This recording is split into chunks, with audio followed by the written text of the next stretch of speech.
in a triangle ABC, right angled at A, right angled at A. If AB is equal to 12 and AC is equal to 5 and BC is equal to 13, AB is equal to 12, BC is equal to 5 and AC is equal to 13. Find all trigonometric ratio, सारे trigonometric ratios को आपको क्या करने हैं, find करना है। इस तरह के सवाल में क्या करना होता है, सबसे पहले आपको क्या करना है, ट्रायंगल का निर्माण करना है। सबसे पहले क्या करना है, ट्रायंगल का निर्माण करना है। सबसे पहले ट्रायंगल बनाइए। ट्रायंगल बनाने के बाद इसके सारे साइड्स को लिखिए। तो इसने खुद ही बोला है राइट एंगल्ड किस पे है, ए पर, इसको बी बोला है और इसको क्या बोला है, सी। मेरे ख्याल से वहां पे कुछ गड़बड़ी हुआ है, बीसी है, एसी 5 है, एसी 5 है और बीसी 13 है। एसी 5 है और बीसी 13 है, तो इसको थोड़ा संशोधन कर दीजिएगा, एसी 5 होगा और बीसी 13 होगा। तो अब इसको जरा आप देखिए, ए बी कितना है, ये 12, एसी कितना है 5। Find the trigonometric ratios of angle B. For किसके लिए निकालना है, बी के लिए निकालना है। तो यानी आपका थीटा कहां चला गया, यहां चला गया। तो ये क्या हो गया, परपेंडिकुलर, ये क्या हो गया, बेस, और ये क्या हो गया, हाइपोटेन्यूस। चलिए प्रयास कीजिए सॉल्व करने का, कोशिश कीजिए सॉल्व करने का और मुझे आंसर बताइए। तो ये काफी एक इजी सा क्वेश्चन है। अब आपको ये अगर वैल्यूज पता चल गई हैं तो आपको क्या करना है, साइन थीटा। साइन थीटा होता है perpendicular by base, that is 5/12। उसके बाद आता है कॉस थीटा, ये होता है बेस अपॉन हाइपोटेन्यूस। अरे ये गलत लिख दिया ना, ये 12 नहीं होगा ना, 13 होगा। उसके बाद कॉस थीटा क्या होता है, base upon hypotenuse, that is 12/13। Tan theta किसके बराबर, perpendicular by base, that is 5/12, 5/12। उसके बाद क्या, cosec theta, reciprocal of sine theta, 13/5। Then is sec theta, sec theta is reciprocal of cos theta, that is 13/12, and last is cot theta, tan theta का inverse 12/5। इस प्रकार से आपका ये इस क्वेश्चन का क्या हो गया, आंसर आ गया।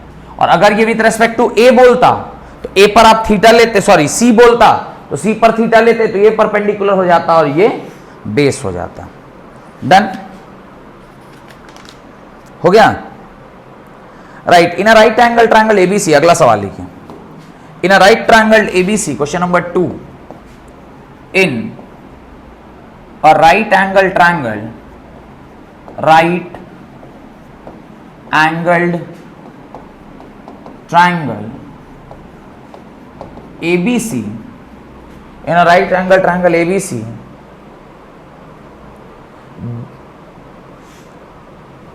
Eight B, right angle triangle ABC at B, यानी राइट एंगल किस पे है, बी पे है। इफ साइन थीटा यानी sine A, if sine A is equal to 3/5, if sine A is equal to 3/5, find all other ratio with respect to angle C. Find all other ratios with respect to angle C। तो obviously एक triangle हम लोगों को बनाना होगा।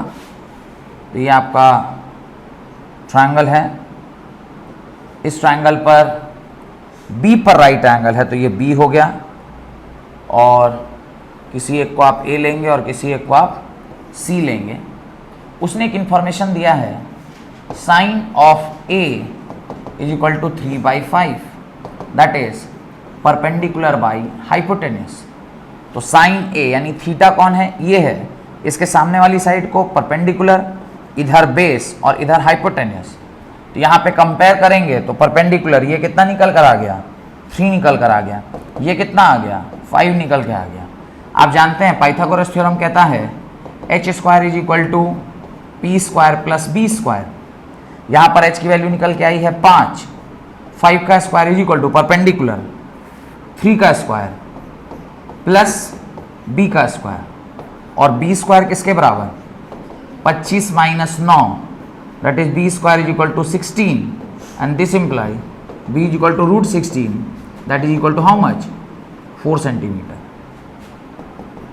यहां से आपको क्या निकल के आ गया, b भी कितना निकल के आ गया, 4। अब एक बार आपको 3, 5, 4 पता चल गया है, क्या अब आप सारे ट्रिग्नोमेट्रिक रेशियो नहीं निकाल लेंगे, निकाल लीजिए। तो कितना आंसर आया है, तो cos A कितना आ रहा है, cos A आया है base upon hypotenuse that is 4/5। फिर tan A कितना आ रहा है, 3/4। फिर cosec A कितना आया है, यह आया है 5/3। फिर sec A कितना आया है, sec A आ रहा है 5/4। एंड लास्ट है cot A that is reciprocal of tan A 4/3। और ये आपका क्या हो गया, आंसर हो गया। क्लियर। इस प्रकार से इस तरह के सवाल आप बड़ी आसानी से निकाल ले रहे हैं। नेक्स्ट लिखिए, if sine A is equal to 1/3, question number 3, if sine A is equal to 1/3, comma, evaluate क्या, cos A into cosec A plus tan A into sec A, tan A into sec A।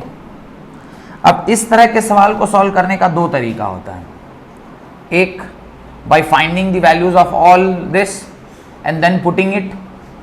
तो पहले वही वाला technique use करते हैं जो technique हम लोग को आसान लगेगा, यानी जो हमें पता रहता है उसको यूज करते हैं। तो अगर ये A पर एंगल थीटा बनाया गया है तो obviously this is A, this is B and this is C। तो ये 1 और ये 3। तो सेम लॉजिक से जैसा अभी हम लोगों ने पहले देखा था कि h का स्क्वायर किसके बराबर होता है, p² प्लस b² के। तो h माने 3 का square is equal to perpendicular that is 1 का स्क्वायर प्लस b का square, b² is equal to 9 minus 1, b² is equal to 8 and this implies b is equal to √8, b is equal to √8 and b is equal to √8 माने 2√2। ये कितना आ गया, 2√2 आ गया। अब आप सारे रेशियोज को निकाल लीजिए।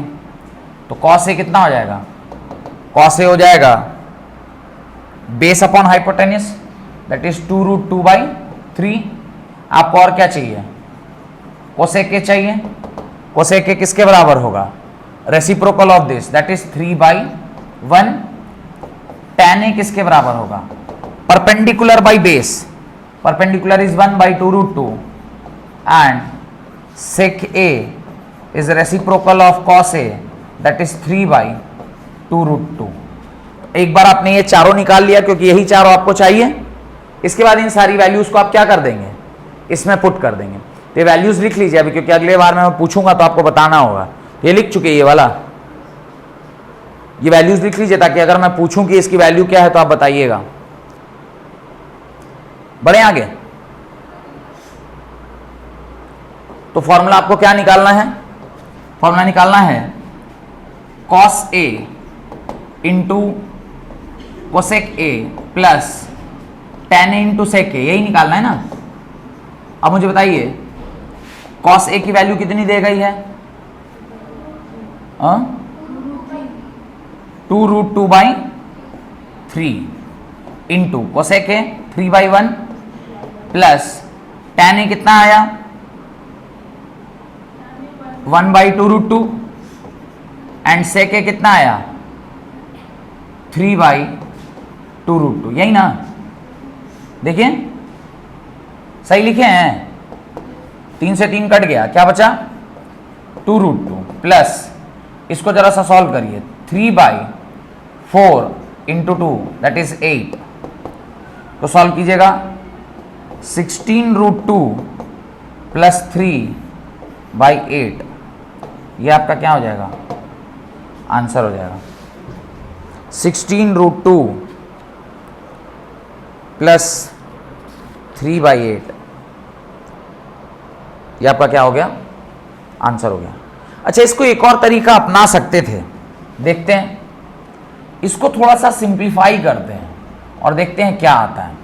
पोस्ट सिंप्लीफिकेशन क्या आता है, ये क्या लिखा हुआ है कॉस ए इंटू कोसे के मतलब 1/sin है, कोई दिक्कत, प्लस tan ए को क्या लिख सकते थे sin a by cos A लिख सकते हैं, देखिए तो sin a by cos A लिख सकते हैं, इसको मल्टीप्लाई करते तो क्या हो जाएगा 1/,